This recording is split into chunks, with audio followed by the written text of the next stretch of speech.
یا تو ہو نا کہ میں نے کسی غار سے المہند دریافت کی, ٹھیک ہے, اور کسی کنویں سے میں نے اسامہ الارمین نکال لی جو کہ آپ دفنا چکے تھے, ایک ہی نسخہ تھا دنیا میں, اور میں نے لا کے اس کا پی ڈی ایف رکھ کے تو گوگل پہ چڑھا دیا, پھر تو میں مجرم ہوں.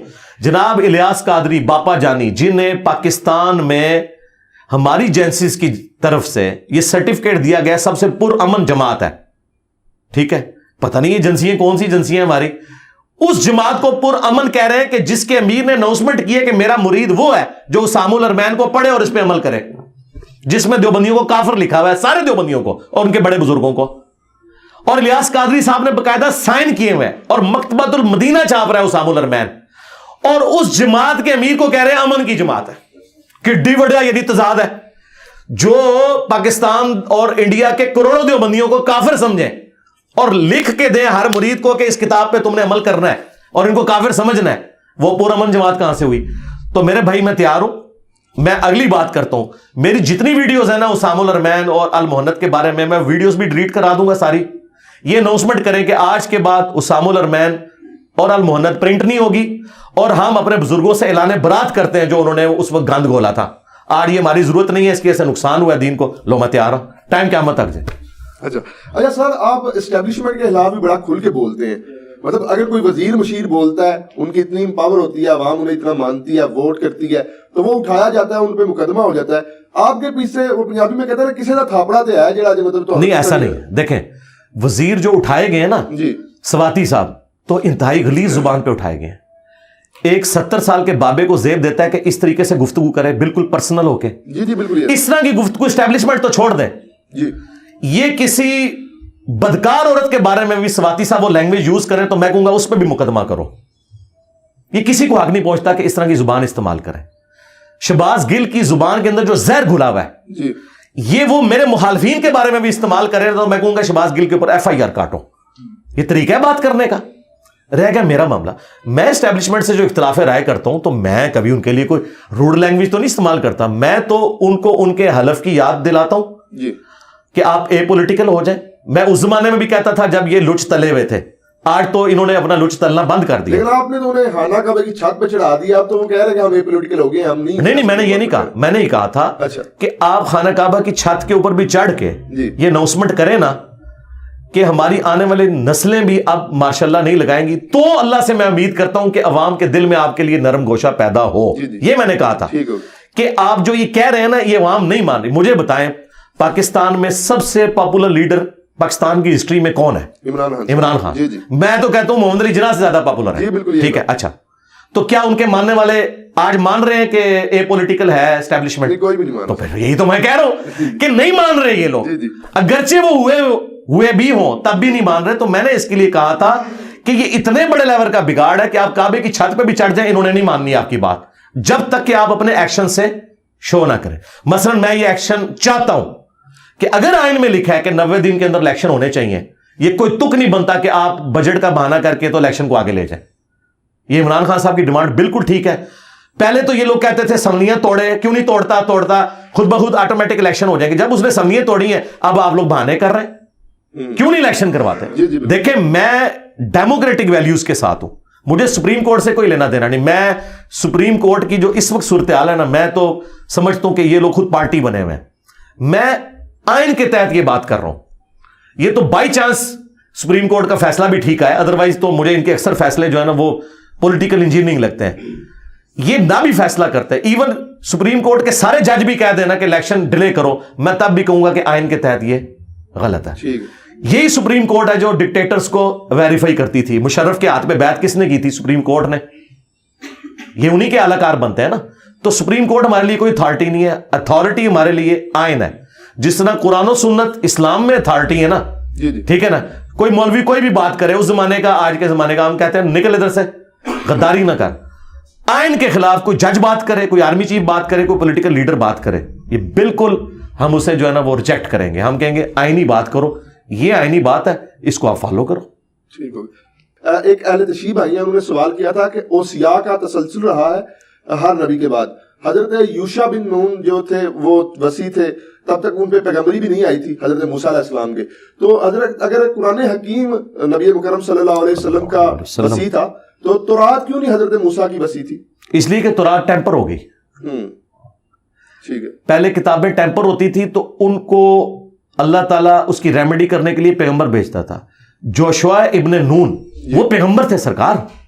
ہاں, انہوں نے مسند حضرت موسیٰ کے زمانے میں نہیں سنبھالی, ان کی وفات کے بعد سنبھالی ہے, اور وہ پیغمبر بن چکے تھے اس وقت. اچھا, دوسرا جو شیعہ کا موقف ہے نا عقیدہ امامت کا, یہ بالکل قرآن و سنت کے خلاف ہے, اور پریکٹیکلی وہ خود بھی مان چکے ہیں. دیکھیں, آج سے 1200 سال پہلے آپ یہ سوال کرتے نا تو میں اس وقت جواب نہ دے سکتا, کیونکہ شیعہ نے کہنا تھا یہ امام جعفر بیٹھے ہیں, یہ امام باقر ہیں. آج میں پوچھوں کتنے امام آپ کے, تو وہ کہتے ہیں کہ وہ غیابت میں ہے. ٹھیک ہے, ہم کہتے ہیں کب سے, وہ کہتے ہیں نہیں 1200 سال سے. تو ہم کہتے ہیں 1200 سال سے اوصیاء پھر کون ہے؟ ٹھیک ہے, بتاؤ نا. علماء ہے تو سرکار پھر اسی ہے نا اوصیاء. اگر علماء ہے تو قرآن میں تو آیا کہ بنی اسرائیل میں اللہ تعالیٰ اہل علم کو اٹھاتا تھا جو انبیاء کی دعوت آگے پہنچاتے تھے. تو ٹھیک ہے سرکار, ہم وہی کام کر رہے ہیں. ایران میں بھی مجلس شورا بنی ہوئی ہے, علماء وہی کر رہے ہیں کام.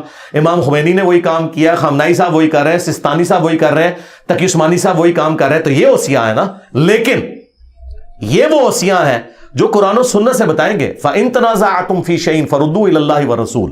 سیدھی سی بات ہے, اگر معاملہ اس طرح کا معاملہ ہوگا تو پھر اللہ اور اس کے رسول کی طرف پلٹایا جائے گا. اور میں آپ کو بتاؤں, علمی اختلاف زندگی میں مولا علی سے ان کے بیٹوں نے کیا. مسلم شریف میں حدیث ہے, ولید بن عقبہ نے فجر کے 4 فرض پڑھا دیے تھے. جی بالکل, شراب پی کے. ہاں, بخاری میں بھی اس کا حصہ حضرت عثمان والے چیپٹر میں ہے, مسلم میں تفصیل ہے. وہ شکایت پہنچی, حضرت عثمان نے کہا کہ لوگ یہ باتیں کر رہے ہیں کہ میرا یہ ستیلا بھائی ہے تو میں ایسے بچا لوں گا, تو ایسا نہیں ہوگا. حضرت علی چونکہ چیف جسٹس تھے تو انہوں نے حضرت علی سے کہا کہ ٹھیک ہے آپ اس کے اوپر حکم جاری کریں. 80 کوڑے حضرت عمر لگواتے تھے, نبی اسلام نے 40 لگوائے. تو حضرت علی نے کہا ٹھیک ہے حسن اٹھو اور کوڑے لگاؤ. تو حضرت حسن نے حضرت علی سے کیا کہا, انہوں نے کہا کہ جو اس کی میٹھی کھاتا ہے وہی کڑوی چکھے. بالکل ٹھیک ہے, باپ کی بات نہیں مانی. Point to be noted. ٹھیک ہے, کیوں نہیں مانی؟ انہوں نے کہا کہ یار یہ بنو امیہ سے ہے, ہم بنو ہاشم سے ہیں. لگایا حضرت عثمان نے خود. کوڑا جب مجھ سے مروائیں گے تو یہ تو خاندانی تعصب آ جائے گا, قبائلی سسٹم, تو ہمیں نہ ڈالے. یہ بنو امیہ ہی لگائے اس کو کوڑے, جنہوں نے یہ تحفہ ہم پہ مسلط کیا ہے. حضرت علی نے کوئی برا نہیں مانا. آپ نے اپنے جو بیٹا تھا دوسرا, انڈائریکٹلی اسما بنت امیس سے تھا چونکہ ان سے نکاح کر لیا تھا, عبداللہ ابن جعفر جو بھتیجا بھی لگتا تھا, انہیں کہا تو 40 کوڑے لگوائے اور کہا کہ بس 40 میں رک جاؤ. حضرت عمر 80 لگواتے تھے, حضور نے 40 لگوائے, حضرت بکر بھی 40 لگوائے, میں 40 دونوں کو صحیح سمجھتا ہوں لیکن 40 پہ ایک تو ادھر بھی 40 کی ویو آف کر دیا. ورنہ میرے صحابی تے 80 لوانے چاہیے تھے سن, کہ حضرت عثمان دا نام لے کے تو ویچ کے اللہ دے بندیا خلافت نو بدنام کر رہا ہے. کہ حضرت علی نے کہا نہیں یار چھوڑ دو, مطلب یہ نہ ہو کہ کوئی خاندانی تعصب نہ آ جائے. تو علمی اختلاف ہو سکتا ہے کسی معاملے میں, یہ کوئی ایسا ایشو نہیں ہے. اس زمانے میں بھی لوگ ایک دوسرے کے ساتھ کرتے تھے, آج بھی علمی اختلاف کریں, آپ بتائیں اپنے معاملات کو. تو شیعہ کا جو یہ موقف ہے نا کہ اماموں سے پوچھنا ہے تو ٹھیک ہے, امام محمد مہدی علیہ السلام کو اگر سامنے نہیں لا سکتے, وہ نہیں آنا چاہتے, تو ہم نے ان کو ریکویسٹ کی تھی کہ آپ ہمیں واٹس ایپ نمبر دے دیں, موبائل نمبر دے دیں. تو انہوں نے کہا یہ آپ نے گستاخی کر دی. گستاخی کہاں سے ہوگی؟ آج کے دور میں یہی بات ہوگی نا. مثلا آپ کہتے ہیں کہ فلاں عالم سے مسئلہ پوچھو, تو میں آپ سے کیا کہوں گا کہ اس کا یوٹیوب چینل بتائیں. آپ کے نہیں ہے تو میں کہوں گا واٹس ایپ نمبر دیں. مزاروں کے ایڈریس نہیں آپ بتاتے, اس میں توہین کہاں سے ہوگی؟ میں تو کہتا ہوں کہ اللہ کے نبی علیہ السلام دنیا میں آئے اس وقت تو دعوت کا ذریعہ ہے. آپ کا بھی یوٹیوب چینل ہوگا, آپ بھی لوگوں کو مسائل بتائیں گے, واٹس ایپ گروپس ہوں گے. آج کے کیونکہ اس زمانے میں جتنے لیٹسٹ چیزیں تھیں وہ آپ نے کی. بخاری مسلم میں آتا ہے جب نبی علیہ السلام نے کافروں کو خط لکھے تو صحابہ نے کہا یا رسول اللہ یہ خط آپ کے نہیں, وہ قبول کریں گے, مور لگائیں اس کے اوپر. تو یہ مور نبوت جو آپ دیکھ رہے ہیں نا, یہ نبی علیہ السلام نے اپنی مرضی سے نہیں بنوائی. یہ صحابہ نے کہا یا رسول اللہ واٹس ایپ نمبر بڑھاؤ, نیچے منی جائے گی تھوڑی خط. پھر حضور نے کہا ٹھیک ہے اے میری مور بنواؤ, اور دیکھیں مور کیسی پیاری ہے. محمد سب سے نیچے رکھا ہے, اللہ کو اوپر رکھا ہے. حالانکہ لکھتے آپ تو محمد رسول اللہ عموماً پہلا لفظ اوپر لکھا جاتا ہے, دوسرا نیچے, تیسرا اس سے نیچے. لیکن پرائورٹی آپ نے دیکھی ہے, الٹ لکھا. اصل میں یہ سیدھا لکھا کہ اللہ کا نام اوپر رکھا, محمد رسول اللہ. یہ نبی علیہ السلام نے مور نبوت صحابہ کرام کے مشورے پہ اس لیے بنوائی تھی کہ بخاری مسلم کے الفاظ ہیں یا رسول اللہ یہ غیر مسلم جو ہیں وہ مور کے بغیر کو خط نہیں قبول کرتے تو نبی علیہ السلام نے تو نہیں کہا کہ نہیں میرا تو خاد فرنجی جائے گا. آپ نے کہا ٹھیک ہے اگر یہ نارمز ہے لے کے جائیں. ایون آپ نے صحابہ کرام سے ٹریننگ دلوائی کہ ان کو وہ دوسری زبانیں سکھائیں کہ جا کے ان سے باتیں کریں. تو نبی علیہ السلام آج موجود ہوں تو انٹرنیٹ بھی یوز کریں گے, سارے معاملات ہوں گے. یہ تو یعنی اس دور کی, اس زمانے میں بھی آپ دیکھیں بخاری مسلم کی حدیث ہے آگاہ ہو جاؤ طاقت پھینکے ہوئے ہتھیاروں میں ہے. نبی علیہ السلام اس زمانے میں بھی کہتے تھے تلوار چھوٹی طاقت ہے, تیر چلانا سیکھو کیونکہ دور سے آپ کسی کو آج بھی دنیا مان رہی ہے کہ پھینکے ہوئے ہتھیار جو ہے نا یہ زیادہ طاقت رکھتے ہیں. میزائل کیا ہے؟ تیر ہے آج کا, بالکل پھینکا ہوا ہتھیار ہے نا. سکون سے آپ اپنے ملک میں بیٹھے ہیں دوسرے کو اڑا دیتے ہیں. تو قرآن میں آیا کہ پلے ہوئے گھوڑے تیار رکھو کافروں کے خلاف. تو آج تو وہ گھوڑے نہیں ہوں گے, آج تو وہ ٹینک ہوں گے, بلکہ اس سے بھی آگے کی بات ہے اب تو لیزر گائیڈڈ میزائل ہوں گے. تو اس طرح کی باتیں کرنا یہ کوئی توہین نہیں ہے کسی کی. تو ہم نے یہ کہا تھا کہ بھائی 1200 سال پہلے تو آپ امام کو مل سکتے تھے, آج امام غیابت میں ہے. تو اگر وہ سامنے نہیں آنا چاہتے کوئی یوٹیوب اپنا چینل بنائے, ہم یوٹیوب سے کوشچن پوچھتے ہیں, وہ ہماری رہنمائی کریں. ہم تیار بیٹھے ہوئے ہیں سرکار, ہم تو اہل بیت کا دفاع کر رہے ہیں. اور میں آپ کو بتاؤں یہ دعوے کرتے ہیں کہ فلانا امام جڑا ہے امام مہدی نو ملیا ہے. سرکار امام مہدی اگر دنیا میں موجود نے, اگر انہوں نے کسی کو ملنا ہے نا تو سب تو سوٹیبل بندہ میں جائے. ہاں سرکار جو سب سے زیادہ اہل بیت کے لیے کھڑا ہوا ہے, اور بنو امیہ کی اس نے غلطیاں سنیوں کی کتابوں سے ہائی لائٹ کر دی ہیں, کیونکہ بنو امیہ کے جو ڈیفینڈر ہیں اور دفاع کرنے والے تو سنی ہیں, شیعہ تو نہیں تو دفاع کرتے. تو سنیوں کی تطہیر جس بندے نے اہل بیت کے حساب سے کی ہے, میں نے تو مہدی کے لیے راستہ ہی مار کر دی. امام مہدی کو تو اب زیادہ محنت نہیں کرنی پڑنی اس حوالے سے کہ لوگوں نے دسو کہ بھائی حسین آکتے ہیں کہ یزید آکتے ہیں کہ مولا علی آکتے ہیں کہ حضرت معاویہ آکتے ہیں. میں تو کام ہی سارا بس سنیوں سمجھا دیتا ہے بھی آکتے کون ہے. تو امام مہدی دا ادھا کام اس حوالے نال تو ہو گیا, اسی انہوں نے پود پرووائڈ کر دیتی ہے. انشاءاللہ تے سامنے آن اسی جناب انہوں نے بیعت کریں گے. سر وہ کہتے ہیں کہ وہ غیابت کبریٰ میں ہے, وہ ملتے نہیں کسی سے, نہیں ملتے نا, صغریٰ میں تھے جب تک ملتے تھے. اچھا اب کبریٰ میں ہے نا پچھلے 1200 سال سے, تو اب وہ دین نہیں لوگوں کو سکھائیں گے یعنی کہ جی ہاں. تو بس یہی تو ہم کہہ رہے ہیں کہ دین قرآن و سنت سے لیں. ٹھیک ہے. تو پھر کیا ان کا اس میں سے نکالا کیا, مطلب اس میں کوئی چیز نکلے نا. یعنی صحابہ کہف سوئے ہوئے ہیں 300 سال سے, تو کسی کو نہ کوئی سوال کا جواب دے سکتے تھے نہ کچھ کر سکتے تھے. اب کوئی بندہ کہ جی میں آپ دلیل ان کی یہ مانتے ہیں کہ یہ اصحاب کہف والی کو جو دلیل دیتے ہیں کہ مطلب میں کہتا ہوں, میں تو اس بات کو نہیں مانتا. میں کہتا ہوں اگر کوئی مان بھی لے تو اصحاب الکہف جب غار کے اندر سوئے ہوئے تھے تو کیا مسئلے لوگ ان سے جا کے پوچھتے تھے؟ تو جس بندے سے آپ مسئلہ نہیں پوچھ سکتے تو وہ آپ کا امام کیسے ہو سکتا ہے آج کے دور میں, جب تک وہ سامنے نہ آئے. نبی علیہ السلام ساری جنگوں میں جو امامت کرتے رہے, تو کیا یہ ہوا کہ آپ گھر میں بیٹھ گئے اور امامت کرتے رہے؟ آپ آ کے آپ کا خیمہ بھی میدان جنگ میں لگتا تھا, ایک جنگ میں بھی حضور پیچھے نہیں رہے. ٹھیک ہے, آپ کے خیمے لگتے تھے, ہر مسئلے میں حضور سے پوچھا جاتا تھا یا رسول اللہ آپ کیا کریں, تو نبی علیہ السلام بتاتے تھے. تو اگر کوئی امام ہے تو لیڈ کرے نا سرکار. میں یعنی ایک دعوت کا کام لے کے چل رہا ہوں, تو میرے اسٹوڈنٹ مجھ سے جب پوچھتے ہیں تو میں انہیں لیڈ کرتا ہوں نا. میرے مرنے کے بعد یہ کہ غیابت میں چلیں گے وہ آج بھی ہمارے لیڈر ہیں, اس طرح تو ہو نہیں سکتا نا. آج لیڈر وہ ہے جو سامنے مسئلہ بتائے گا. اصل مسئلہ امامت میں یہ ہے کہ وہ کہتے ہیں کہ آسمان کا زمین سے کوئی رشتہ نہیں ہے. وہ معصوم تھے حضرت علی سے جو امام حسن, یار وہ جو کچھ بھی ہو, بات یہ کہ 1200 سال پرانی بات ہے نا. یہ 1200 سال پہلے باتیں ہوتی نا. اب 1200 سال سے ایک بندہ سامنے نہیں ہے تو اس کے بارے میں کیا ہم بات کریں؟ سامنے ہو تو بات کریں نا. بالکل. اچھا سر یہ بات کی جاتی ہے اکثر کہ مطلب میں نے مکاتب فکر کے لوگوں سے سنا. اور آخری بات اس میں امام مہدی غیابت کبریٰ میں ہے, تو کیا نبی علیہ السلام غیابت کبریٰ میں نہیں ہے کہ اپنی قبر میں زندہ نہیں ہے؟ جی بالکل. تو پھر آپ نبی سے کیوں نہیں مسئلے پوچھتے ہیں, بیچ میں امام کیوں ڈالے ہوئے؟ بھائی جیڑی گل ایتھو کان پھڑنا ہے ڈائریکٹ اللہ نبی کو پوچھو. جے تسی امامہ کو نہیں پوچھنا ہے تو اللہ نبی کو پوچھو سرکار.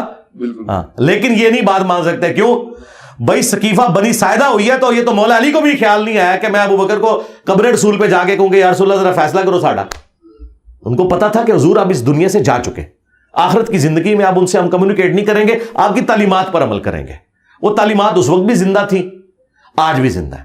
جو ماننے والے تھے وہ وقت کے ساتھ فوت ہوتے جا رہے ہیں, میں نے بھی دنیا سے چلے جانا ہے. میرے مرنے کے بعد کوئی یہ تو نہیں کہے گا کہ انجینئر صاحب اس مسئلے میں کیا کہتے ہیں. ہاں ویڈیو سے کہہ سکتا ہے, لیکن ویڈیو میں بھی وہ والا دیکھیں گے. جرا والا نہیں ہوئے گا نا وہ کہیں گے نہیں یہ انہوں نے اپنی رائے ہے, ایسی نہیں مندے. اچھا سر مطلب میں یہ کہتا ہوں کہ آپ کہتے ہیں نہیں, میں نے بہت کم دیکھا ہے کسی بات پہ رجوع کیا ہو. کافی سارے ایسے بہت ساری باتوں میں رجوع کیا ہے. میں نے یہ رجوع کیا ہے کہ آپ مزار پہ جائیں اور اونچی آواز سے کہیں کہ اللہ ادھر جو بزرگ دفن ہے نا, جو اس نے چھپ کے گناہ کیے, جو سامنے کیے, جو چھوٹے کیے, جو بڑے کیے, وہ معاف کرتے تو سر اس طرح ٹانٹ سے کہنے کے بجائے نہیں، ٹانٹ نہیں ہے. چلے میں پیار سے کہہ دیتا ہوں کہ جی آپ جب اپنے بزرگوں کے مزارات پہ جائیں تو بلند آواز سے میرے بھائیوں کہا کریں اے اللہ اس کے چھوٹے بڑے چھپ کے کیے سامنے کیے، گناہ تو ہر بندے سے ہوتا ہے، یہ تو مانتے ہیں، معصوم تو صرف پیغمبر ہے. ہاں یہ تو کوئی نہیں ہے کہ نہیں کیے ہوں گے، یقیناً کیے ہوں گے. اے اللہ وہ معاف کر دے، اے اللہ اس کی قبر میں کیڑے نہ پڑے، اے اللہ اسے عذاب قبر سے محفوظ رکھ. یار اگر اللہ کے نبی یہ دعا کر سکتے ہیں اللہم انی اعوذ بک من عذاب جہنم ومن عذاب القبر ومن فتنۃ المحیا والممات ومن شر فتنۃ المسیح الدجال، ہماری تعلیم کے لیے، ٹھیک ہے.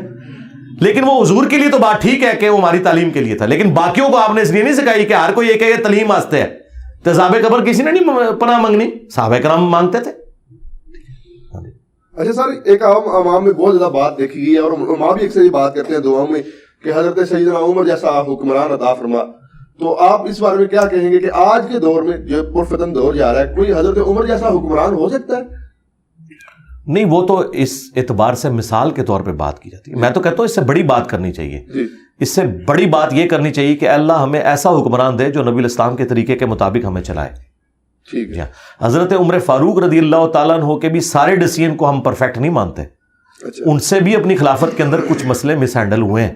ہاں جی، مثلاً حج تمتع پہ پابندی لگانا، اور مسلم شریف میں موجود ہے صحابہ کرام بہت سخت خلاف تھے کہ یہ ان کو کام نہیں کرنا چاہیے تھا. تو ہمیں بجائے حضرت عمر کے، حضرت علی کے، حضرت ابوبکر کی مثالیں دینے کی بجائے ہمیں یہ کہنا چاہیے کہ اللہ ہمیں ایسا حکمران دے جو ہمیں نبی الاسلام کے طریقے کے مطابق چلائے. وہ اللہ کی مرضی. ٹھیک ہوگا، ٹھیک ہوگا. اچھا سر، ایک بات یہ بھی کی جاتی ہے، اچھا سر میرا یہ سوال، وہ رجوع والی بات مکمل ہوگی آپ کی، وہ تسلی ہوگی. جی ہاں، اس میں رجوع تو ہم ہر وقت تیار ہیں. میں نے تو کئی باتوں میں رجوع کیا. میں پہلے یہ کہتا تھا کہ مٹھی کے بعد داڑھی رکھنا افضل ہے. اب میں کہتا ہوں کہ جو مٹھی کے بعد کاٹے اور یہ نیت کرے کہ نبی الاسلام کی داڑھی مٹھی سے نہیں بڑی تھی، اس کے لیے وہی افضل ہے. اور جو اس لیے نہیں کاٹتا کہ حضور کی نیچرل مٹھی تھی، میری نیچرل 2 مٹھی ہے، اس کے لیے وہ افضل ہے. میں نے کئی معاملات میں رجوع کیا. ٹھیک ہوگا، ٹھیک ہوگا سر. اچھا سر، اکثر مطلب یہ بات کی جا رہی ہے علماء کی جانب سے، آج بھی آپ کی اکیڈمی میں یہ بات ڈسکس ہو رہی تھی کہ معاشرے میں بڑھ رہی ہے جو بے حیائی ہے، کیونکہ زمانہ ایسا ہے، جدید دور ہے، بے حیائی کے مختلف اسباب موجود ہیں. تو اس کے باوجود آپ جو ہے دوسری شادی کے بارے میں بہت زیادہ مطلب بات کرتے ہیں. بے حیائی کا سب سے بڑا سبب یہ ہے کہ علماء کے جو چینلز ہیں مونیٹائز ہیں، اس پہ بے پردہ عورتیں آ رہی ہیں. اس کے علاوہ تو علماء نے یہ کیوں نہیں اپنی ویڈیو ایڈز کیوں نہیں بند کر رہے؟ سدے باب اس کا کیا؟ سدے باب یہ ہے کہ علماء کی مونیٹائزیشن ختم کروائیں. دیکھیں، یہ آپ اس کو مذاق نہ سمجھیں، میں ٹونٹ نہیں کر رہا. واللہ ایک بندے نے طارق جمیل صاحب کا کلپ اس لیے لگایا کہ وہ فکر آخرت اس سے حاصل کرے، اور کلک کرتے ہی ایک ناچتی ہوئی بے پردہ عورت سامنے آ گئی تو وہ بیچارہ گیا. بے حیائی تو یہ پھیلی ہوئی ہے. اور اب تو تقی عثمانی صاحب کا بھی فتویٰ آ گیا کہ یہ غلط ہے. یہ کتنا بڑا ظلم ہے کہ دین کے نام پہ بندہ کلک کر رہا ہے اور سامنے یورپ اور امریکہ میں تو اتنے گندے اشتہار کھولتے ہیں، وہ سامنے آ جائیں. تو دین میں جو بے حیائی والا ایک ایلیمنٹ ہے، اس کا سبب خود ہمارے علماء کے ویڈیو چینلز بن رہے ہیں جو ویڈیو مونیٹائزیشن انہوں نے کی ہوئی ہے. وہ ناچتی ہوئی عورتیں سامنے آ جاتی ہیں، تو یہ سب سے بڑا سبب ہے. اب رہ گیا دوسری شادی. بالکل کریں، دوسری شادی کریں، لیکن اگر دوسری شادی کرنے کے بعد بھی ایک ہی بیوی رہ جائے آپ کی، جی ٹھیک ہے، اینڈ تو رزلٹ یہی ہوتا ہے نا کہ آپ ایک طرف لٹک جاتے ہیں. قرآن نے کہا ایسا نہ ہو ایک طرف لٹک جاؤ. ٹھیک ہے. جب آپ لٹکتے ہیں، ایک تھوڑا سا آپ لٹکتے ہیں تو دوسری طرف سے وہ پہلی بیوی آپ کی ٹانگ کھینچ کے آپ کو گرا ہی دیتی ہے جس طرف لٹکے ہوتے ہیں. وہ کہنی ہے نہ سے تم ادھر ہی مار. تو جو آپ نے وہ جو بچے ہیں وہ اب ان کا کون دیکھ بھال کرے گا؟ وہ تو بچے تو ماں کے ساتھ ہی ہوں گے، جیسے چوزے مرغی کے ساتھ ہی جاتے ہیں. مرغے کے ساتھ کبھی چوزے دیکھے آپ نے؟ تو at the end of the day جب وہ بچے معاشرے کے لیے اور وہ عورت ناسور بن جائے، تو جس کو حالات فیوریبل ہو نا، جس کی بیوی خود دوسری شادی کروائے، تو سرکار وہ شوق سے کرے اور ہماری دعائیں اس کے ساتھ ہیں. لیکن اگر اس سے یہ فتنہ کھڑا ہوتا ہے کہ آپ نے لڑائی جھگڑا کرنا ہے اور اینڈ پہ ایک بھی جاتی رہے، میں اس پوائنٹ آف ویو سے بات کر رہا تھا. قطعاً کسی کی جرت ہے کوئی دوسری تیسری شادی کو حرام کہہ جائے، وہ تو کافر ہے جو کہے کہ یہ حرام ہے، نعوذ باللہ. اچھا سر، جمہوریت کے بارے میں ڈاکٹر اقبال صاحب نے بھی کہا ہے کہ جمہوریت وہ طرز حکومت ہے کہ جس میں سروں کو گنا کرتے ہیں تولا نہیں کرتے. موجودہ جو حکومت ہے اس میں، جو نظام حکومت ہے اس میں مطلب ایک نشئی جو ہے نیم پاگل وہ بھی ووٹ دیتا ہے، اس کی بھی اتنی ہی اہمیت ہے. ایک اسکالر ووٹ دیتا ہے، اس کی بھی اتنی اہمیت ہے. میرے خیال میں نشئی کی ووٹ زیادہ ہونی چاہیے. اس کی وجہ ہے کہ نشئی جو ہے وہ تو اپنے گھر کا سامان بیچ کے نشہ کر رہا ہے نا. اسکالر تو آپ کی جیبوں سے ہتھیار ہے، اس کی ووٹ آدھی ہونی چاہیے. بالکل آپ کے ساتھ لاجیکل بات ہے، پی ایچ ڈی اسکالر مطلب کوئی نہیں چلے آپ نے نیچرل بات ہے جی. دیکھیں نا تو وہ کیسے ہو سکتا ہے؟ ہاں جی میں وہ بتاتا ہوں. پہلی بات یہ کہ ڈاکٹر اقبال کے شعر نہ تو دین ہے, اچھا, اور نہ ڈاکٹر اقبال کے اشعار جو ہیں وہ کسی آپ ثبوت میں پیش کر سکتے ہیں. انہیں بھی غلطی لگی ہے, ہاں جی, تو ہم تو نہیں ان کے ساتھ ایگری کرتے. لاجیکلی ٹھیک ہے کہ مطلب کیسے؟ جی میں آپ کو بتا رہا ہوں لاجیکلی نہیں ٹھیک ہے, بالکل غلط ہے. اس کی وجہ یہ ہے کہ اسلامک ڈیموکریسی کو ہم حلال سمجھتے ہیں, ویسٹرن ڈیموکریسی کو جسے ڈاکٹر اقبال نے کرٹیسائز کیا ہم اسے کفر سمجھتے ہیں. حلال و حرام کا فیصلہ کثرت رائے نہیں کر سکتی. آپ تو کہہ رہے ہیں نا علماء کی ووٹ, میں کہتا ہوں جی علماء کعبے کی چھت پہ بھی چڑھ دیں نا سارے اور کہیں کہ مرد کی مرد سے شادی جائز ہے تو ہم اسے بھی ریجیکٹ کریں گے. نہیں تو ہم تو یہ مانتے ہی نہیں ہیں. ہم کہتے ہیں کثرت رائے حلال کے اندر ہوگا, حرام کا فیصلہ قرآن و سنت کریں گے, علماء بھی نہیں کریں گے. ہم تو بہت آگے کی بات کر رہے ہیں. اس طرح کی ڈیموکریسی کو ہم صحیح سمجھتے ہیں جس میں حلال کا فیصلہ ہو کثرت رائے سے. مثلا کثرت رائے یہ ہے کہ کسی دو شہروں کے درمیان ٹرین چلنی چاہیے یا موٹر وے بننی چاہیے, تو کثرت رائے سے فیصلہ ہونا چاہیے کہ ٹرین سوٹیبل ہے یا موٹر وے سوٹیبل ہے. ٹھیک ہے, یہ آپ کا فیصلہ ہے, آپ اپنی رائے ہموار کریں, فیزیبلٹی رپورٹ بنائیں, لوگوں کو قائل کریں. ٹھیک ہے, باقی میں آپ کو یہ بتاؤں, یہ جو کہہ رہے ہیں تولا نہیں جاتا, مجھے یہ بتائیے اگر آپ یہ مان لیں کہ ایک پڑھے لکھے اور ان پڑھ کی ووٹ برابر ہونا یہ عیب ہے, تو میرے بھائی مجھے بتائیں وہ ان پڑھ گوالا جو بھینس کی پرورش کرتا ہے, ایک پی ایچ ڈی خواہ اسلامیات میں ہو یا عربی میں ہو یا مفتی اعظم ہو, کیا وہ بھینس پال سکتا ہے یا وہ گوالا پال سکتا ہے؟ اور اس کے دودھ کے اوپر آپ کے بچے جوان ہو رہے ہیں, وہ تو کہے گا سرکار میری ووٹ دو کے برابر کریں, مفتی تو مجھ سے دودھ لیتا ہے, یہ تو مجھے پتا ہے کہ کتنی میں محنت کرتا ہوں. تو پھر آپ کیا کریں گے؟ تو یہ دنیا نے سرکار کنکلوڈ کیا ہے کہ اس کا آخری حال یہی ہے کہ ہر بندہ اپنی فیلڈ میں مفتی اعظم ہے.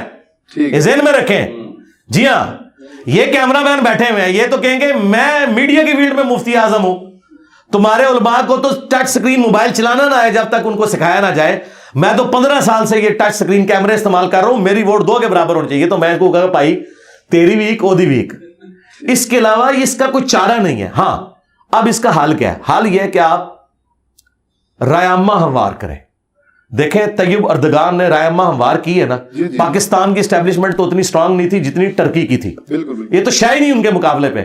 لیکن ایک عوامی لیڈر آیا ہے, اس نے 50 سال پرانا مسئلہ حل کیا استنبول کا. میر جب وہ بنا پانی کا مسئلہ تھا, کرتے کرتے وہ پرائم منسٹر بنا, 3 دفعہ الیکٹ ہوا, اس نے اس کو پرائم منسٹر والے نظام کو صدارتی نظام میں کنورٹ کیا. لیڈر ہے نا. تو آپ نے دیکھا ہے آج تک آپ نے سنا تھا کہ اتنی سٹرانگ فوج اور اس کے سامنے آگے عوام لیٹ رہی ہے ان کے ٹینکوں کے سامنے. پاکستان میں ایسا نہیں کبھی بھی ہوگا, نہیں ہوگا. اس کی ایک وجہ ہے, وہ بہت بڑی وجہ ہے, اور وہ فوج کے پاس وہ گدڑ سنگھی ہے کہ جب تک وہ مسئلہ آپ حل نہیں کرتے نا, کبھی آپ یہ ان سے چھٹکارا حاصل نہیں کر سکتے. وہ یہ ہے کہ پاکستان کی فوج جو ہے وہ مذہبی ہے, اور مولوی ان کے اعلی کار ہیں.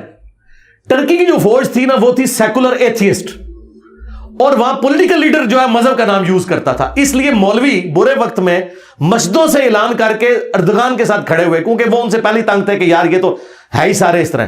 پاکستان میں فوج تو مذہبی ہے, ہر کینٹری میں آپ کو مسجد نظر آتی ہے, اللہ کے نام لکھے ہوئے نظر آتے ہیں, اللہ اکبر کے نعرے اور یہ سب کچھ. یہاں پہ مذہبی طبقہ جو ہے ہمیشہ فوج کو سپورٹ کرتا ہے, اس لیے سیاستدان مار کھا جاتا ہے. ویسے یہ حقیقت بات ہے کہ سیاستدان بھی مذہب کو یوز کرتا ہے اور فوج بھی مذہب کو یوز کرتی ہے. یہ جو فوج کے پاس ایج حاصل ہے نا, اس کی وجہ سے پاکستانی فوج کے آگے ٹینکوں کے آگے کوئی نہیں لیٹے گا آگے, یہ میں آپ کو بتا دوں. الا یہ کہ یہ مشرف والا نظام اگر تھوڑا عرصہ چلتا نا, تو آپ نے دیکھا تھا فوجی اپنی وردیاں بھی گھر سے پہن کے نہیں جاتے تھے. ٹھیک ہے, داڑھی رکھنے کے اوپر پابندی لگ گئی, داڑھیوں والوں کو مین پوسٹوں سے ہٹا دیا, تو فوج میں مشرف کے خلاف بھی نفرت آئی, عوام میں فوج کے خلاف نفرت آئی.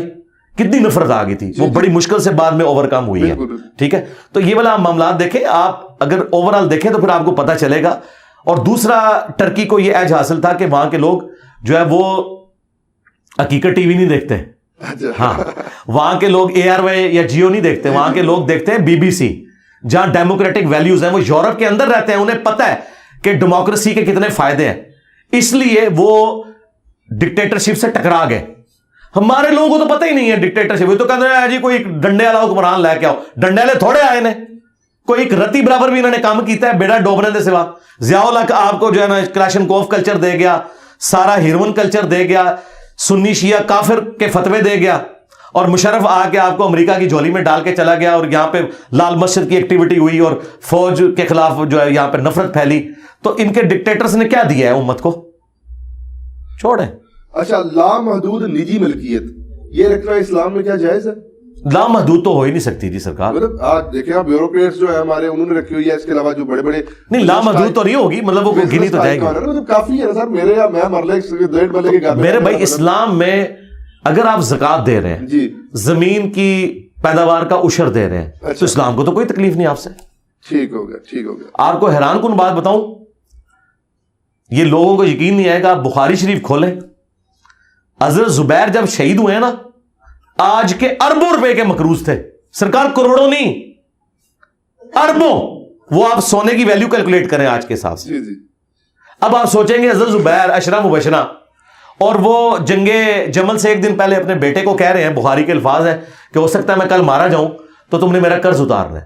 اب آپ سوچیں گے کہ اس کے اوپر قرض اربوں روپے کا ہے, وہ کتنے کی دیر ہو رہے. ہوا یہ تھا کہ اس زمانے میں بینک نہیں ہوتے تھے, لوگ جو ہیں وہ بڑے لوگوں کے پاس اپنی مانتے رکھواتے تھے, وہ مانتے انہوں نے رکھوا دی, آگے انہوں نے وہ بھی غریبوں میں بانٹنی شروع کر دی. ادھار تو ادھار نہیں ہوتا ہے, حضرت علی کو نہیں تھے حضور ڈیوٹی لگا کے کہ مانتے واپس کرنی ہے, وہ ادھر غریبوں میں لٹا دی, اور جن کی مانتے تھی وہ واپس دینی تھی. ٹھیک ہے, بعد میں کتنی مشکل سے حضرت عبداللہ ابن زبیر نے وہ قرضہ اتارا ہے, اور وہ اس طرح اتارا ہے, وہ بھی خیر کیا اتارا, وہ بیت المال سے ہی پیسہ گیا سارا.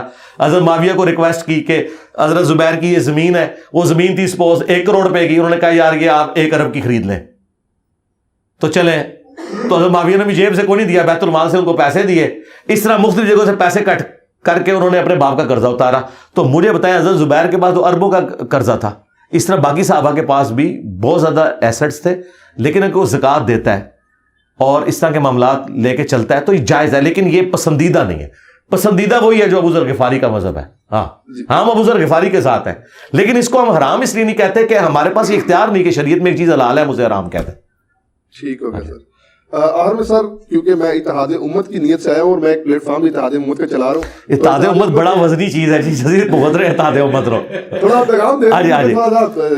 اتحاد امت صرف یہ ہے جی کہ اپنا چھوڑ دو, دوسروں کا بھی تھوڑا تھوڑا چھیڑو, تو آپ کو پتا چلے گا سب کے پاس کچھ نہ کچھ حق ہے.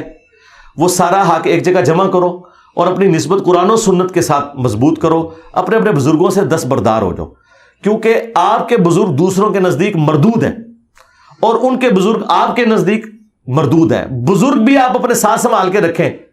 اب مجھے بتائیں میں کسی ایسے شخص سے کیسے محبت کر سکتا ہوں جس نے اچھلی رسول اللہ کلمے کو انڈورس کیا ہوا ہے, اور آپ مجھ سے ایکسپیکٹ کریں کہ میں ان کے ساتھ اتحاد امت کر دوں اس حال میں کہ وہ اس کا دفاع بھی کریں. تو سرکار میں رسول اللہ کو کیا منہ دکھاؤں گا؟ یہ تو حضرت عمر آئے زندہ ہوتے تو پوچھتے اشرفی رسول اللہ اور چشتی رسول اللہ پارٹی کو کہ تم لوگ کیا دفاع کر رہے ہو. وہ تو چھوٹی چھوٹی بات پہ کہتے تھے یا رسول اللہ اجازت دے اس کی گردن کاٹ دوں. تو میں تو حضرت عمر سے بہت نرم ہوں, میں نے کبھی نہیں کہا گردن کاٹ دوں. میں کہتا ہوں یار علمی اختلاف ہے, خدا کے لیے اتحاد امت بالکل اس کے الٹ ہے جو آپ کو بتایا جاتا ہے. کہتے ہیں جی اپنا چھوڑو نہ کسی کا چھیڑو نہ, یہ فساد امت ہے. اتحاد امت یہ ہے کہ اپنا پہلے چھوڑو دوسروں کا بھی چھوڑو. دیکھو ہم نے اتحاد امت کروایا, ہمارے اس درس میں بریلوی دیوبندی اہل حدیث شیعہ سارے فرقوں کے لوگ آتے ہیں. یہ آپ نے کہیں دیکھا ہے؟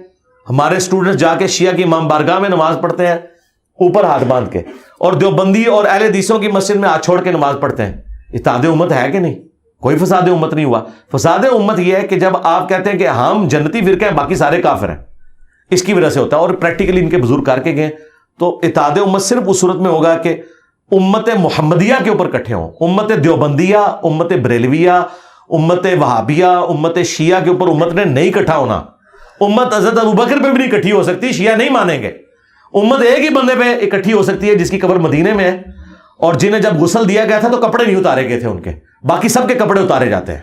میں یہ بہت سخت جملہ بول رہا ہوں اس لیے کہ یار مجھے مزہ آنا شروع ہو گیا ہے اس جملے کا, کہ میرا امام وہ ہے کہ جب اسے اس کے کپڑوں سمیت غسل دیا گیا تھا, اور تو ان اماموں کو لے کے چل رہا ہے کہ وفات کے بعد ان کے کپڑے اتارے گئے تھے غسل دینے کے لیے. اور میرا امام وہ ہے ما ضل صاحبکم وما غوا, تمہارے نبی نہ کبھی بہکے ہیں اور نہ کبھی بہرا چلے ہیں. اور تیرے امام وہ ہے کہ دوسرے ماننے والے اس امام کے مسئلوں کو اس طرح ردی کی ٹوکری میں پھینکتے ہیں جس طرح تم ان کے مسئلوں کو. تو سرکار پھر اپنی نسبت رسول اللہ کے ساتھ مضبوط کرو صلی اللہ علیہ وآلہ وسلم. اچھا سر, آخری سوال میرا یہ ہے کہ عربی بولنے کے بارے میں علماء نے آپ پہ کافی اعتراض کیا ہے. لاہور کے ایک مفتی صاحب, میں نام نہیں لوں گا, انہوں نے کافی ویڈیوز چڑھائی ہیں کہ آپ کو عربی نہیں آتی. مجھے عربی آتی ہے, اردو آتی ہے, بعد میں ڈسکس کروں گا. مجھے ان مفتی صاحب سے پوچھ کے بتائیں, جتنے بھی مفتی ہیں, کہ ڈاکٹر تعلق قادری صاحب کو جو عربی آتی ہے تو تقی عثمانی صاحب انہیں شیخ الاسلام کیوں نہیں مان لیتے؟ اچھا ہاں مانے نا. اور اگر مفتی تقی عثمانی صاحب کو عربی آتی ہے تو الیاس گھمن صاحب انہیں شیخ الاسلام کیوں نہیں مان لیتے؟ مسئلہ عربی اردو کا تو ہے ہی نہیں ہے, ٹھیک ہے. مسئلہ یہ ہے کہ قرآن و سنت سے جو دلائل ہیں وہ ہم نے آپ کے سامنے رکھ دیے. اور آخری بات, میں آج کے کسی مفتی کی عربی کو مانتے ہی نہیں ہوں. کیوں؟ ان میں سے کوئی مفتی دعویٰ کر سکتا ہے کہ مجھے اشعری تھانوی سے زیادہ عربی آتی ہے یا احمد بریلوی سے زیادہ عربی آتی ہے؟ کسی کا دعویٰ ہے؟ تو میں تو احمد بریلوی سے ڈائریکٹ عربی پڑھی ہوئی ہے. احمد بریلوی صاحب نے بیسٹ عربی سے بیسٹ اردو میں قرآن ٹرانسلیٹ کیا اور میں ان کی عوام کو بتا رہا ہوں. تو میں تو نکل ہی گیا ہوں. میں تو اعلیٰ حضرت کے ساتھ آپ کو جوڑا ہے. اعلیٰ حضرت نے لکھا ہے ایاک نعبد و ایاک نستعین کے ترجمے میں, اے اللہ ہم تیری ہی عبادت کریں, تجھی سے مدد چاہیں. تو بس یہی بات میں کر رہا ہوں. تو ان چیزوں سے باہر نکل جائیں. میرے بارے میں وہ کہہ رہے ہیں یہ دیکھ کے قرآن نہیں پڑھ سکتا جو قاری ہے, ٹھیک ہے. تو میں نے انہیں کہا تھا کہ تقی عثمانی صاحب, مفتی منیر صاحب, ساجد میر صاحب, ساجد نقوی صاحب, چاروں بڑوں فرقوں کے میں نے علماء کی بات کی ہے. یہ یوٹیوب کے اوپر کوئی قرآن کی ایک سورت تلاوت کر دے, اپلوڈ کرے, مجھے بتا دیں, انشاءاللہ میں شام کو سورج غروب نہیں ہونے دوں گا, میں وہی سورت, سب سے مشکل والی سورت ڈھونڈ لیں, میں وہی سورت قرات کروں گا. اب ہم فیصلہ کر لے گی کس کو قرآن زیادہ پڑھنا ہوتا ہے. باقی رہ گیا پڑھتے ہوئے کبھی غلطی. میں ویسے بتاؤں یہ سارے علماء قرآن مجہول پڑھتے ہیں, انہیں قرآن عربی لنگوسٹک کے مطابق نہیں پڑھنا آتا. عربی لنگوسٹک یہ نہیں ہے کہ زبر زیر آپ نے ٹھیک پڑھنا ہے, نہیں. عین, ثا, ہا, بود یہ صحیح نکلنا چاہیے, کسی نے نیچے کٹنا آتا. اور اے بے تے پڑھتے جے, کیونکہ انہوں نے جو آپ پتہ مدارس میں جو عربی پڑھائی جاتی ہے نا حدیث کی کتابوں میں, وہ معروف نہیں پڑھائی جاتی, مجہول پڑھی جاتی ہے. انما الاعمال بالنیات, یہ لفظ ہی غلط ہے. انما الاعمال بالنیات. آپ جتنے علماء دیکھیں اعمال لو پڑھتے ہیں. درود شریف دیکھیں اللہم صلی علی محمد پڑھتے ہیں, یہ صلی علی تو غلط ہے, اللہم صلی علی محمد ہے. لیکن چونکہ ادر دین قرآن آپ مجہول بھی پڑھ سکتے ہیں, یہ جائز ہے. اللہم صلی علی بھی درست ہے, لیکن قرآن میں جب آپ لام زیر لی پڑھیں گے تو لام زیر لے نہیں پڑھ سکتے سوائے ایک لفظ کے, بسم اللہ مجریہا. یہ پورے قرآن میں ایک لفظ ہے جو آپ نے مجریہا نہیں پڑھنا, باقی پورا قرآن آپ نے معروف پڑھنا ہے. انہوں نے عربی ساری پڑھی ہوئی ہے مجہول, یہ قرآن پڑھ ہی نہیں سکتے معروف. میرا چیلنج ہے, یہ جتنے گلے پھاڑتے ہیں انہوں کو لے آؤ ساجد میر. واللہ ساجد میر مجھے نماز بھی معروف طریقے سے نہیں سنا سکتا. التحیات للہ والصلوات والطیبات, وہ پڑھے گا التحیات للہ والصلوات والطیبات. انہوں نے پڑھی ہوئی عربی, اور عربی یہ سمجھ رہے ہیں کہ, اور ہاں تو یہ لوگ نکال ہی نہیں سکتے, عین نکال نہیں سکتے. اور یہ ان کا عیب نہیں ہے, ان کی تربیت ہی ایسی ہے.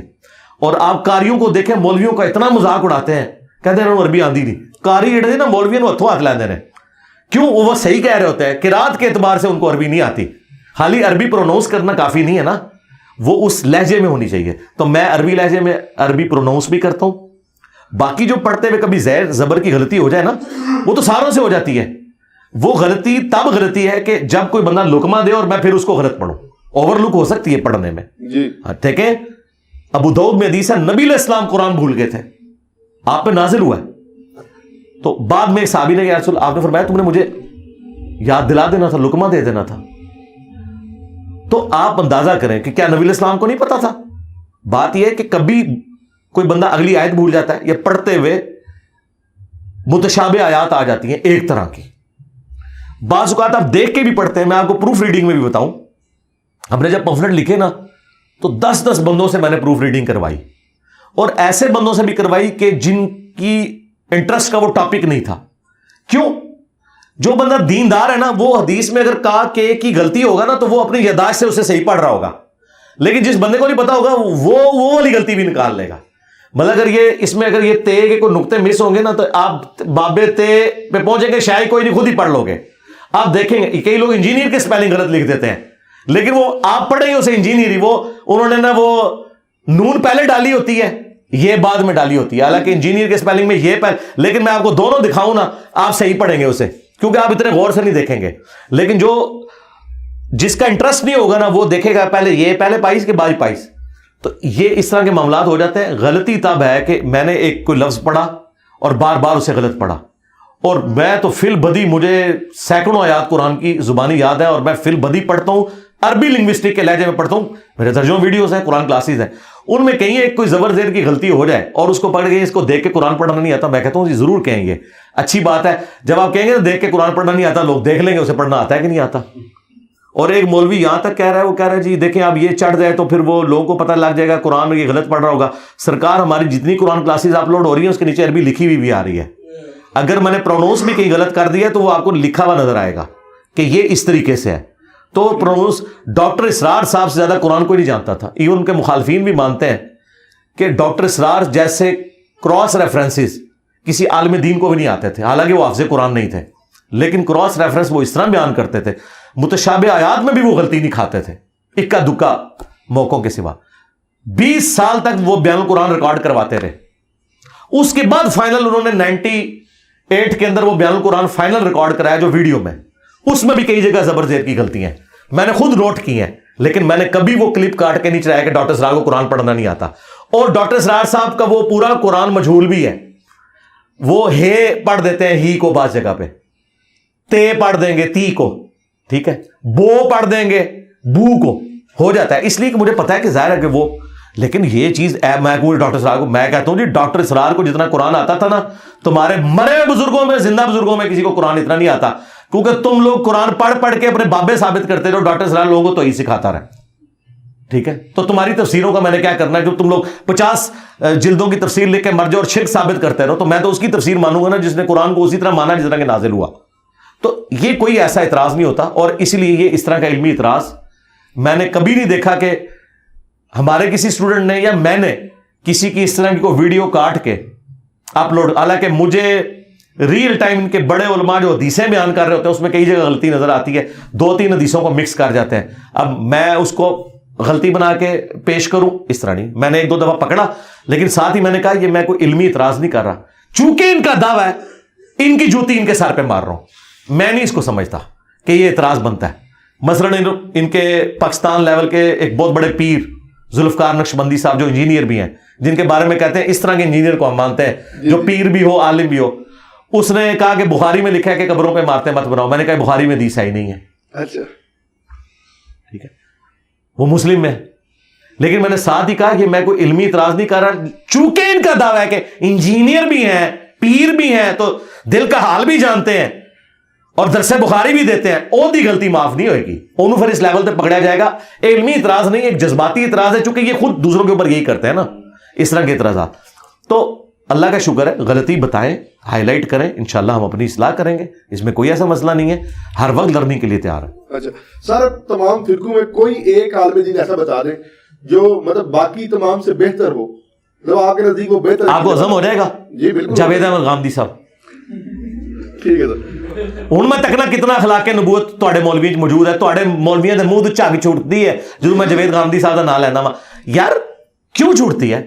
غامدی صاحب نے تو کبھی آپ کی منجی نہیں ٹھوکی, اس نے تو کوئی گستاخی نہیں کی. غامدی جتنی عربی تمہارے بزرگوں کو بھی نہیں آتی, پڑھتے وہ بھی مجہول ہیں, قرآن بھی مجہول پڑھتے ہیں, لیکن عربی لیکن پڑھ رہے مجبور. قرآن سے پوچھیں گے تو عربی غلط پڑھ رہے ہیں, میں ویسے بتا رہا ہوں. ویسے زبر زیر صحیح پڑھنا, اور وہ عربی شاعری بھی ان کو کمال آتی ہے, ان کے مولویوں سے زیادہ عربی آتی ہے. تو میرا نہیں رائٹ میں کسی کے بارے میں میں ان کو کیوں بہتر سمجھتا ہوں. میرے نزدیک داڑھی, فرقہ, شلوار ٹخنوں سے اوپر کرنا, رفع دین کرنا نہ کرنا, اس سے بڑی چیزیں توحید اور ختم نبوت. میرے نزدیک کسی بریلوی دیوبندی اہل حدیث کی توحید اور ختم نبوت کا عقیدہ اتنا مضبوط نہیں جتنا غامدی صاحب کا. لیکن آپ سر انہیں منکرین حدیث میں بھی کنسیڈر, وہ تو بعد کی بات. منکرین حدیث سب سے بڑے حنفی ہیں, کہتے ہیں بخاری مسلم سنیوں کی کتابیں نماز رفع الدین سے پڑھتے نہیں, کہتے ہیں بغلوں میں بت رکھ کے آتے تھے. منکرین حدیث تو حنفی ہیں. ٹھیک ہے, بات تو یہ ہے نا, غامدی صاحب کا عقیدہ توحید بھی دیوبند بریلوی اہل حدیث شیعہ سے بہتر. غامدی صاحب کا ختم نبوت کا عقیدہ بھی, وہ کسی باب بزرگ کی وہ اس طرح کی کسی عبارت کو وہ تو صوفیاء کو آڑے ہاتھوں لیتے ہیں, ان سے بہتر. تو باقی چیزیں تو بعد میں آئیں گی نا, پہلی چیز توحید اور عقیدہ ختم نبوت ہے. اس کے اعتبار سے زندہ لوگوں میں غامدی صاحب سے بڑا کوئی عالم دین نہیں ہے جو اتنی دلیری کے ساتھ یہ عقیدہ رکھتا ہو.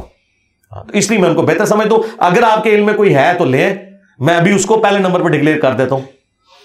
ہاں مفتی منیر صاحب سامنے آئے اور کہیں کہ میں چشتی رسول اللہ اور جو صوفیاء کی جتنی گستاخانہ باتیں ہیں انہیں ردے کی ٹوکری میں پھینکا جائے, کتابوں کی پرنٹنگ بند کی جائے. آندہ سے میں غامدی صاحب سے ان کا بھی نام لے لوں گا, لیکن ساتھ ان کو کہنا ہے کہ بابوں کو پکارنا بھی شرک ہے, توحید بھی صحیح ہونی چاہیے, میں ان کا نام لوں گا. ٹھیک ہے, بہت شکریہ سر. اب حافظ جی بغیر یہ تھی آج کا سیشن, اور ہم نے کوشش کی انجینئر صاحب کے نظریات ان کے ساتھ, ہمارے نظریات ہمارے ساتھ, ہم نے کوشش کی ہے کہ آج کے جتنا بھی سیشن ہے اس میں بغیر کسی اسکرپٹ کے آپ کے سامنے پیش کیا جائے. آپ سے گزارش ہے ہمارے چینل کو سبسکرائب کیجیے اور ویڈیو کو لائک کیجیے. اللہ حافظ. جزاک اللہ.